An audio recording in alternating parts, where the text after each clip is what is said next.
Martinem trošku si povídali, co tady vlastně máte za témata, tak jestli jsem dobře informovaný, jak jste minule v neděli brali poslušnost a požehnání. A to jsou takové dvě věci, které patří k sobě. A také je neposlušnost a nepožehnání, a to taky patří k sobě. A možná něco z toho já řeknu a doplníme to vlastně to, co bylo minulou neděli.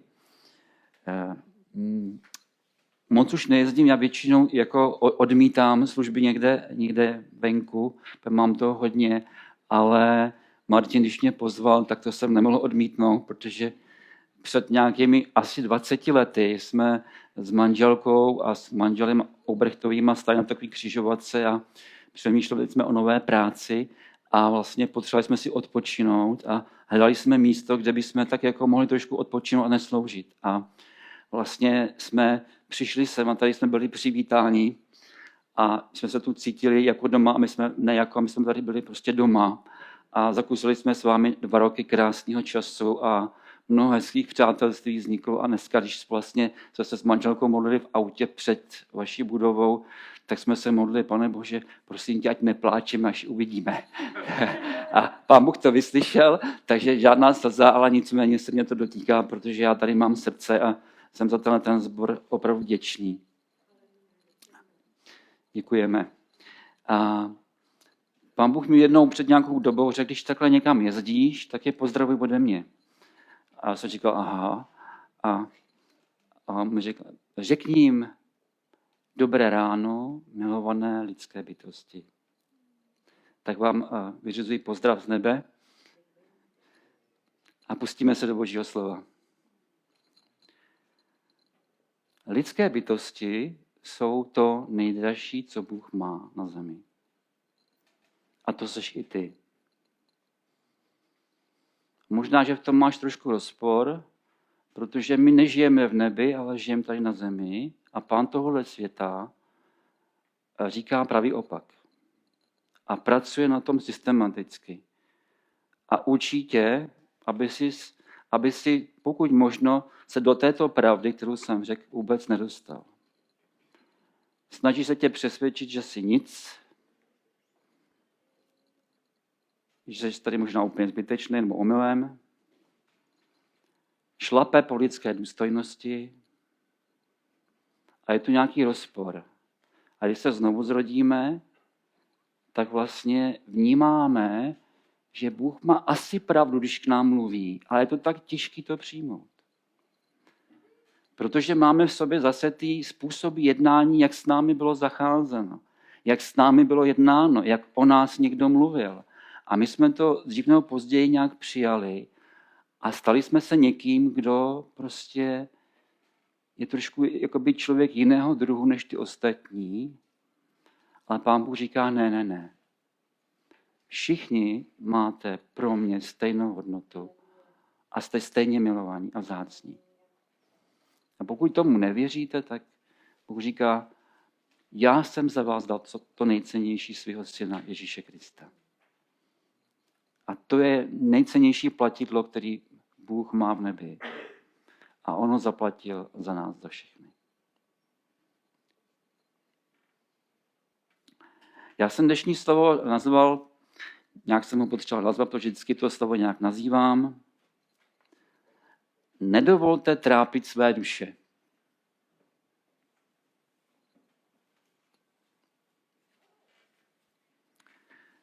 Před 14 dny v sobotu jsem měl takový sen, já moc sny nemám, protože dřív jsem měl sny a mám je zapsaný a mám některé sny vyložený, ale od té doby, co začala mít sny manželka, tak já už nemám vůbec žádný sny. A teď jsem měl sen, byl kratoučkej a já jsem se ráno zbudil a já jsem si ho pamatoval. A tak jsem na ním přemýšlel a ten sen byl, by se možná budete smát, ale pro mě to bylo jako událost po dlouhé době. Viděl jsem takové černošedé bytosti, takové figurky malé a trápily je další černošedé figurky. A to bylo všechno. A já jsem ráno nějak říkal, tak možná je to od Pána, Pane Bože, co to je? Jako je to od tebe? Co s tím mám dělat? Co to znamená? A Pán Bůh mi říká, víš, to jsou lidé, kteří trápí démonické bytosti. Nebylo to nic drastického, ale vlastně ty figurky byly trápeny tím, že vlastně pořád je nějakým způsobem otravovali, zatěžovali, aby si vůbec neodpočinuli. A pořád vlastně k ním nějak mluvili, nebo nějaké trápili, šťouchali a nedali jim vůbec pokoj. A když jsem se za to nějak modlil, tak Pán řekl, víš, ale tam jsou i někteří křesťané a zakoušejí podobné věci jako ty ostatní lidi, kteří jsou venku a neznají mě. Tak jsem to nějak se snažil uchopit a dostat do nějakých slov. A dneska část toho slova, tady k vám budu mluvit, je právě na základě toho minisnu o těch černošedých figurkách to bude. A možná tam někdo z vás nějak třeba naleznete a Pán Bůh vám bude mluvit. Pojďme do Božího slova. Efeským 2, 1. a 3. verš. Také vás křísil, když jste byli mrtví pro svá provinění a pro své hříchy. V ní jste kdysi žili podle věku tohoto světa, podle vládců mocností duchů, ducha, který nyní působí v synech neposlušnosti. Mezi nimi jsme kdysi i my všichni žili v žádostech svého těla, dělali jsme to, co se nám líbilo tělu a mysli, a tak jsme byli svou přirozeností děti hněvu, tak jako ostatní. Když jsme patřili pod vládu mocnosti, temnoty, protože jsme jí dali prostor. Jsou dvě království. Je Boží království a je království temnoty. A můžeme buď žít v království Božím, anebo v království temnoty. A my jsme takový vynalezaví a říkáme si, no jo, když ale ten svět zase není tak špatný, tak jednou nohou budu ve světě a jednou nohou budu v Božím království. A krásně se mi to bude chodit potom na tom světě. To není možné.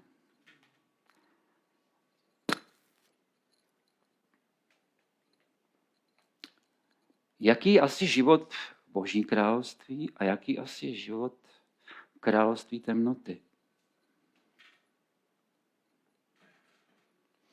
Nemusíme moc o tom přemýšlet, protože máme Bibli a Bibli se o tom píše. Pojďme se podívat do Galatským 5. kapitoly 19. až 26. verš. Je to velmi známé místo, ale my si to úplně tak nespojujeme. Skutky těla jsou zřejmé. Jsou to cizoložstvo, smilstvo, nečistota, bezzákonnost, modloslužba, čarování, nepřátelství, svár, žárlivost, hněv, soupeření, rozdělení, sekty, závisti, vraždy, opilství, hýření a podobné věci. To vám předpovídám, jak jsem již dříve řekl, že ti, kdo takové věci dělají, neobdrží dědičně Boží království. To byl popis království temnoty a zaslíbení je, že takoví lidé neobdrží Boží království. A budeme pokračovat dál od 22. verše. Budeme mluvit o Božím království. Ovoce ducha je však láska, radost, pokoj, trpělivost, laskavost, dobrota, věrnost, mírnost, sebeovládání. Proti takovým není žádný zákon. Ti, kdo patří Kristu Ježíši, ukřižovali tělo s jeho vášněmi a žádostmi, jsme-li duchem živi, ducha také následujme. Nehledejme marnou slávu, navzájem se neprovokujme, jedni druhý nezáviďme. Tak. Jedno království přináší trápení a bolest, druhé odpočinek a pokoj. Jak jsme si řekli, můžeme žít jenom v jednom království. Není možné si vybírat z každého království to, co se nám líbí a mít na konci zaslíbení, že budeme žít v Božím království. Ježíš zve všechny lidi do svého království. On nedělá žádné rozdíly. Matoušovi 11. kapitole 28. až 30. verš říká, pojďte ke mně všichni, kteří těžce pracujete a jste přetíženi, a já vám dám odpočinek. Vezměte na sebe mého a učte se ode mne, neboť jsem tichý a pokorný srdce. Naleznete odpočinutí svým duším, vždyť mého je příjemné a mé břemeno je lehké.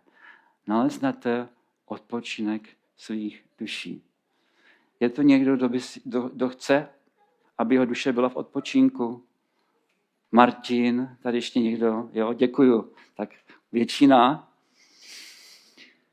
Když zakusíme skutečný boží pokoj, tak ten nás prostoupí a není vůbec závislý na tom, co se kolem nás děje. Je tam prostě bezpečí, jistota, nemá tam místo vůbec strach, žádná obava, jste v absolutním bezpečí a okolo vás je bouře. A král David to také zná, dokonce říká, Bože, stojíš mi stůl před zraky mých nepřátel. To představte, jo. Nepřátelé kolem Davida a on tam hoduje s Hospodinem. Nebo se to tak jako vymyslel, to je nějaký básnický obrat.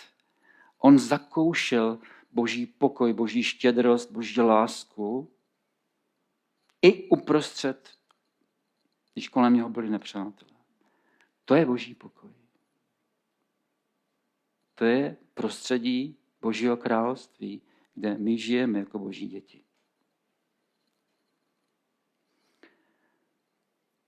Prostředí temnoty také nabízí své atributy a můžeme se na ně dneska trošku podívat, aby jsme doplnili to slovo, které jste měli minulou neděli. Co takhle závist? Pojďme si trošku zazávidět. Jste to možná dlouho nedělali, že jo? Dlouho. Ondra říká dlouho. A nelhali jste dlouho. No tak to je dobré. To se držíte asi Božím království pravděpodobně. Co taková závist? Co může přinést? Tak soused má už druhý nový auto. Vy pořád jezdíte škodovkou. Díváte se na to každý ráno, jak on vyjíždí tím svým krásným autem a říkáte si, proč zrovna on, proč ne já? Nemám ho rád. Každý den na to musím dívat. A já pořád jezdím tou škodovkou. Závist vás dovede do nenávisti. Klidně. Závist nepřináší pokoj. Závist zatvrdí vaše srdce. To je cíl temnoty. Zatvrdit srdce lidí, aby nebyli schopni toho, co jim Bůh říká, aby přišli do jeho království. Odpouštějte. No, dostaneme se k tomu. Co takhle bohatství, mamon. Pojďme si to aspoň trošku představit, jestli v tom nežijete, tak pojďme si to trošku tak jako dát. Jste zajištění na 100 let. Máte dost peněz. Máte 3 nový auta, aby ten soused viděl, že to máte. A žijete prostě v tom zabezpečení. Nemusíte se vůbec obávat o nic. Máte takové ty jistoty krásné. Žijete bezstarostný život. Vaše srdce se tak hezky ukotvuje v tom bezpečí, v tom majetku. Vaše srdce si postupně zamilovává to všechno, co máte kolem sebe. A co na to říká Boží slovo na mamon? Jistě to určitě znáte, jsou to takové trošku základy, já se omlouvám, ale pak to zkusíme trošku rozvinout. Kořenem všeho zla je láska k penězům a někteří, kdo se po nich pachtili, zbloudili od víry a způsobili si mnoho bolestí. Tohle slovo je o věřících lidech, který jejich srdce zbloudilo do království temnoty a začalo milovat mamon a způsobilo si mnoho bolesti, říká Boží slovo. Je takové jedno místo z Lukáše evangeliu, které mluví o takovém statkáři, který extrémně začal prosperovat. To v Lukášovi 12. kapitole, který měl obrovskou úrodu a říká, ty moje stodůlky jsou malinký, musím je zbourat, postavím velký stodoly, abych to všechno naplnil. A to je dobré. Já si myslím, že to byl dobrý hospodář a dobře to promyslel, protože věděl, že jinak by to množství toho, co tam měl, by třeba rozfoukal vítr nebo by to nějak snilo, zmoklo. Takže byl to dobrý hospodář. Pojďme se na to podívat, jak to pokračovalo dál. Zbořím své stodoly, postavím větší a tam shromáždím všechno své obilí a zásoby. A řeknu své duši, a tady už je trošku problém, a řeknu své duši, duše, máš hodně zásob, na mnoho let, odpočívej, jes, pij, raduj se. Bůh mu však řekl, blázne, ještě této noci si od tebe vyžádají tvou duši. A čí bude to, co jsi připravil? Tak je to s tím, kdo si shromáždil poklady na nebi a kdo si shromáždil poklady a není bohatý Bohu. Takže vlastně to slovo krásně odkrylo o tom, že my můžeme být dobrými správci majetku, ale jestli naše srdce zbloudí a začne milovat a spoléhat se na majetek, tak si přivodíme mnoho problémů a mnoho bolestí a začínáme fungovat na principu ne Božího království.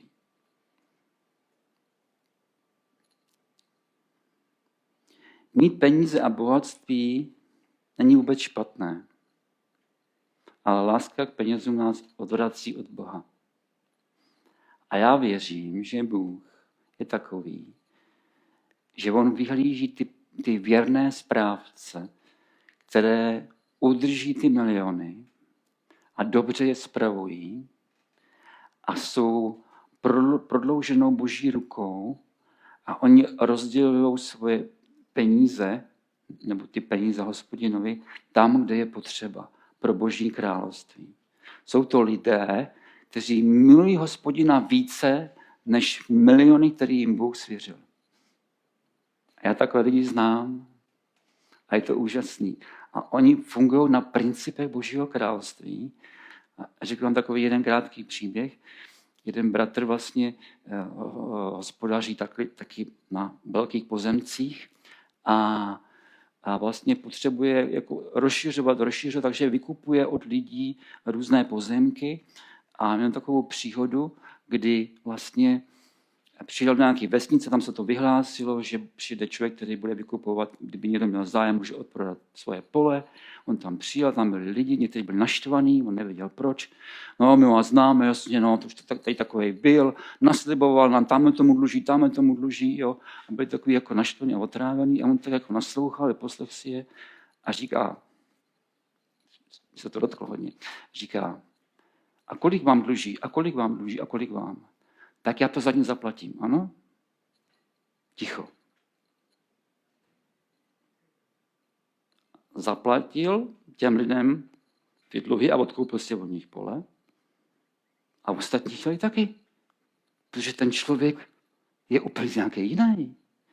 Tak on vykoupil ty pole, lidi byli spokojení, on byl spokojený, odjeli. A to jsou nástroje Božího království. A je to úžasný správce, je věrný do teďka. Díky Bohu za ně. Takže to jsme si prošli statkáře. A pojďme dál. Jste někdy soudili druhé lidi? Povedlo se vám to? Já jsem s tím měl problémy, já jsem vždycky někoho tam zařadil do nějaký krabice, posoudil jsem si ho.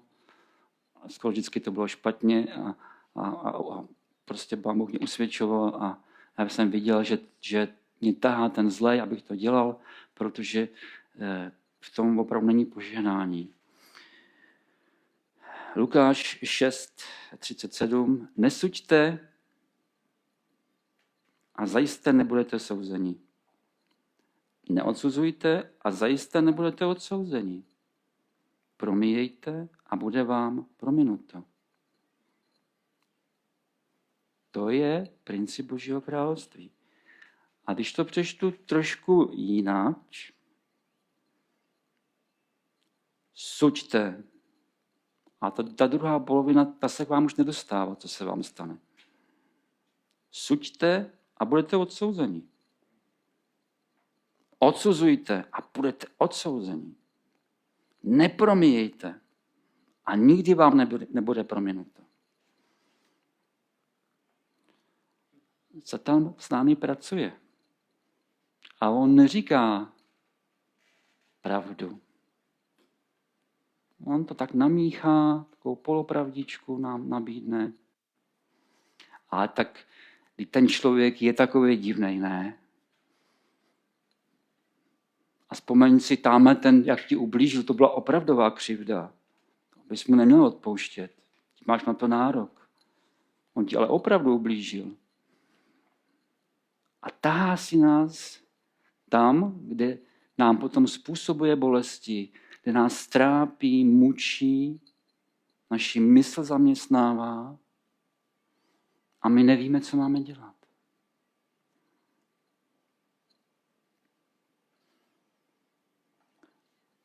Božím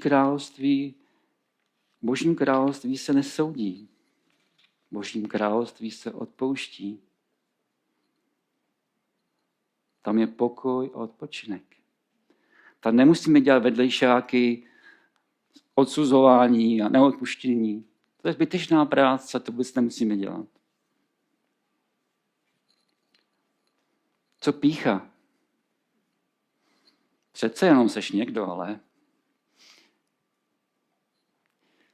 už jste zakusili trošku pýchu někdy ve svém životě, jako že jste si tak jako hezky vzali a řekli jste si, jo, já jsem opravdu takový jako dobrý, výjimečný. Já si zasloužím trošku ty výjimečnosti a výjimečné pozornosti a mělo by se mnou zacházet trošku jinak, protože nejsem jako ty ostatní. Já jsem někdo. Já se můžu povýšit, protože já vlastně na to mám glejt, já na to mám právo, já opravdu jsem výjimečný. A víte, že ta nejbližší bytost, která byla u Boha, která měla obrovské privilegium se přiblížit k Bohu a nosit světlo, světlonoš, uctívač živého Boha, si řekl, co tak tady budu někde jako, já chci být jako Bůh. Já chci být někdo. A víte, co se mu stalo? Byl sražen k zemi. Přišel úplně o všechno.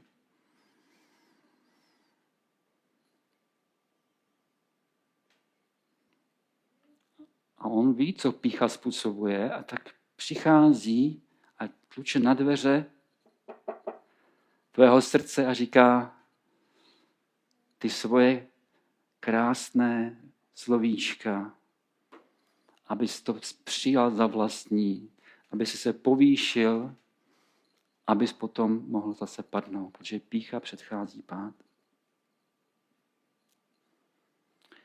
Jakub 4, 4. a 5. verš. Bůh se staví proti pyšným, ale pokorným dává milost. Podejte se Bohu a postavte se proti ďáblu a uteče od vás. Úžasné slovo. Bůh se staví proti pyšným. To znamená, že to je něco, co nejde vůbec dohromady, co prostě není možné propojit. Pokud jsi služebník a máš úžasné dary a dějou se věci, tak si dej pozor, aby nepřišel ten zlý a neřekl ti, ty jsi ale opravdu výjimečný člověk. Podívej se, co se všechno děje. Přichází proto, aby tě okradl. Aby tě oddělil od Boha. Aby Bůh s tebou už nemohl dál pracovat. A mnoho takových služebníků potom zažilo obrovský pád. Nechali se okrást.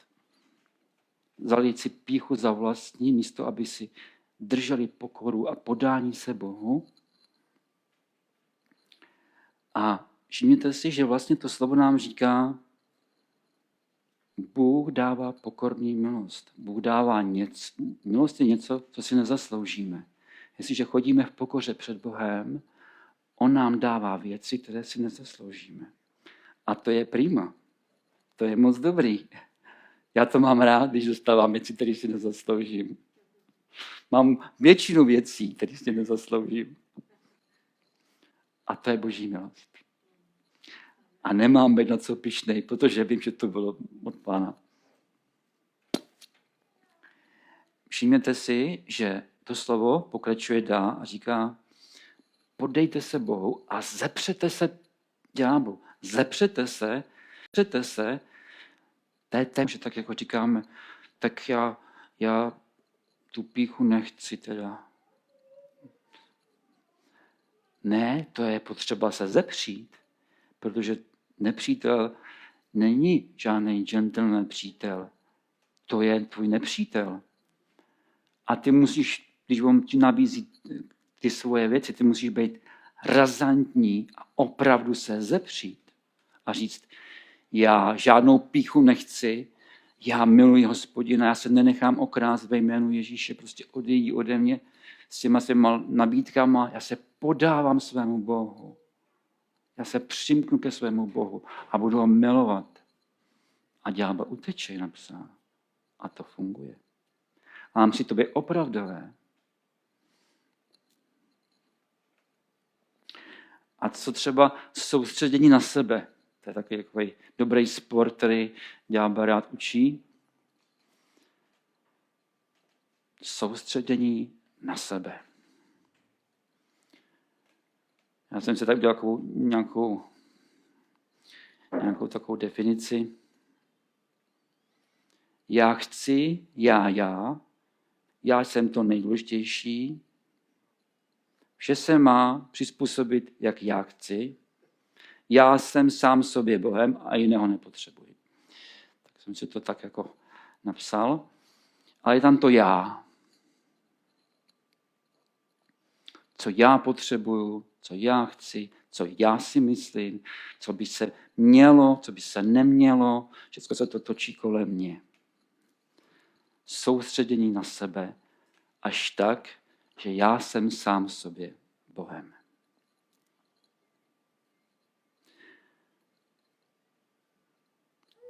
V Římanům 8. kapitole myšlení těla je totiž nepřátelství vůči Bohu, neboť se nepodřizuje Božímu zákonu, ba ani nemůže. Co je myšlení těla? Pojďte mi trošku pomoct. Jak je to myšleno, myšlení těla?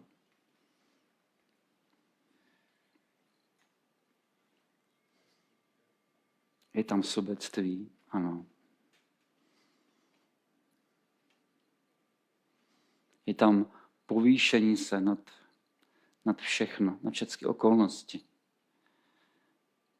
Nad všechny potřeby druhých lidí. Jako Ezau, ano.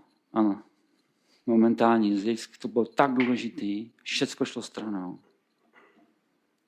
Na tuhletu udičku ten zlý dokáže zničit celý život i životy okolo.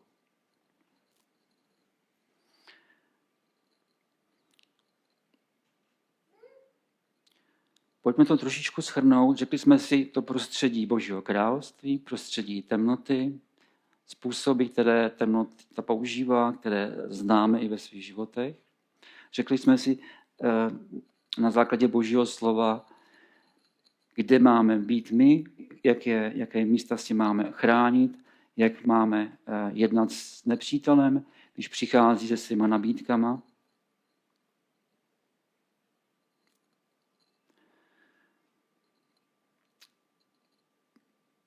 Jak máme fungovat, jak máme obstát. Nezáviďme, ale přejme a žehnejme.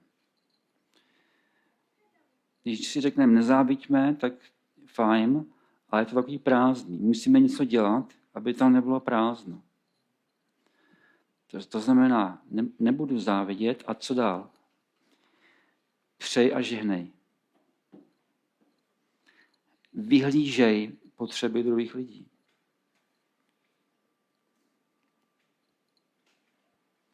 Odpouštějme, protože i nám bylo odpuštěno. Propouštějme lidi ze svého srdce. Kdykoliv mám někdo ublíží nebo prostě se něco odehraje, abyste si to zadržovali, tak se rozpomeňte, že už jste okrádáni, že potřebujete odpustit z celého srdce, abyste zůstali v Božím království.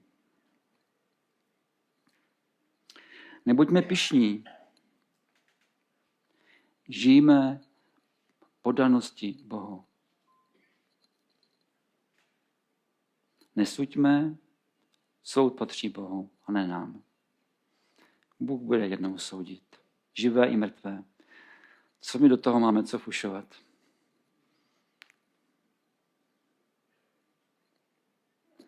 Nesoustřeďme se na sebe.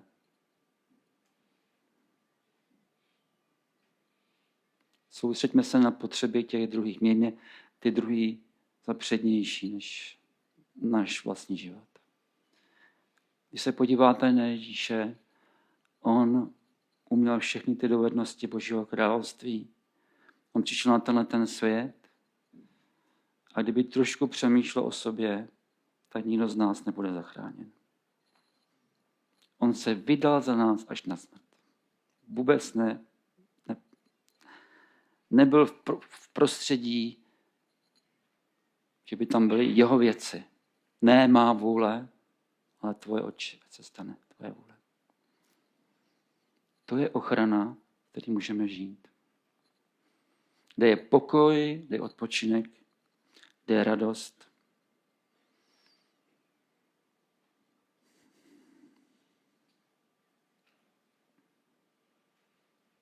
Buďme moudří a střežme svá srdce, aby v nich zůstalo Boží království, Boží láska, radost, pokoj.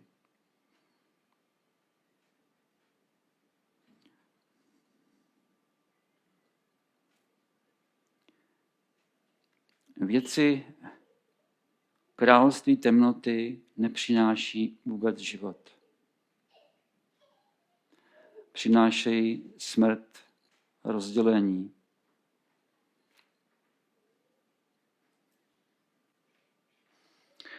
Poslední takové místo, které vám chci ještě sdělit, je z Přísloví ze 4. kapitoly 18 až 23.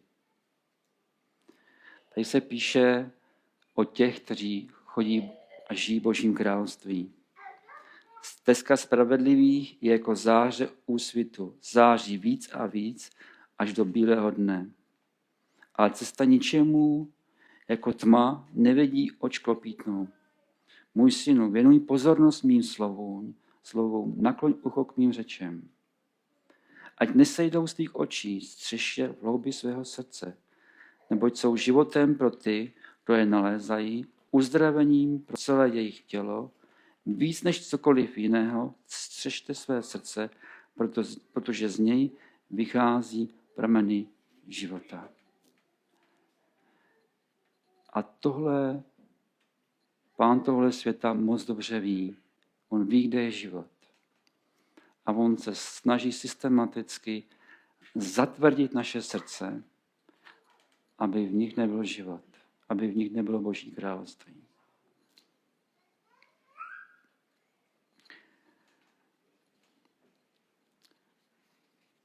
Pomodlím se závěrem takovou krátkou modlitbu. Já často sloužím lidem, kteří mají různé problémy. Jezdí za mnou různí lidi z různých měst. Dělám hodně pastorační práci a setkávám se hodně s bolestí. A vlastně vidím, že mám nějakou malou kapacitu a ty potřeby jsou poměrně velké, protože lidi potřebují pomoc, protože nevidějí třeba cestu, jak z něčeho ven, protože si třeba prošli těžké dětství a jsou vnitřně hodně pozraňovaný. A já tady vlastně jenom chci říct, že tady v Praze je škola, která se jmenuje LL Ministry, je to škola vnitřního uzdravení, je to škola, kde vlastně se vždycky otevře jeden nový ročník a jsou tam různé oblasti lidského života, já nevím, strach, traumata, odmítnutí. A vlastně tam se lidi můžou projít ty oblasti svého života a vlastně na to dostatek času, kdy s tou oblastí můžete pracovat. Tak jenom chci říct, že tato škola se už tady další dobu je v Praze a teď se odevírá nový ročník, je to začátkem března a to z vás, byste měli zájem, tak jsem vzal takové letáčky a souvisí to s tím, že se učíme chodit a žít v Božím království a nedávat místo tomu zlému. Nebeský Otče, tak přicházíme teďka k tobě s vděčností, že ty jsi si nás zamiloval. Děkujeme, že ty s námi jednáš jinak než tenhle ten svět. A odpusť nám, že mnohdy dovolíme, aby s námi bylo jednáno třeba tak, jak jsme byli zvyklí z minula. Jako s lidmi, kteří nemají žádnou třeba hodnotu. Odpusť nám, že to dovolíme. A my se teďka navracíme k tobě, nebeský Otče. A děkujeme ti, že ty jsi jiný. Že ty v nás vidíš hodnotu. Že ty jsi byl ochoten za mě zaplatit tím nejcennějším. Děkujeme ti, že tvoje věci jsou krásné a tvého netíží. Děkujeme ti, že nás učíš odpouštět, milovat, nezávidět, nesoustředit se na sebe, ale žít tak, jak jsi nás učil ty, Pane Ježíši.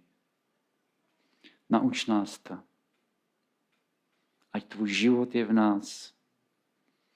Ať lidi, kteří nás potkávají a jsou trápení, cítí ten život, Pane, cítí tebe.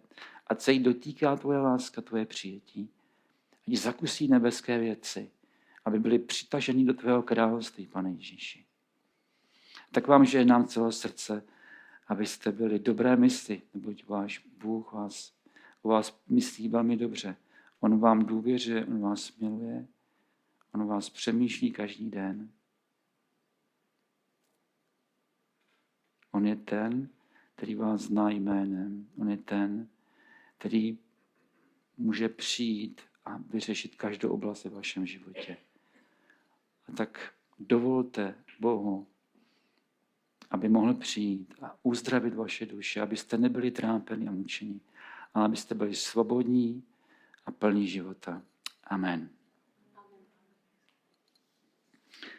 Takže vám děkuji za pozvání a za to, že jste měli takovou trpělivost se mnou.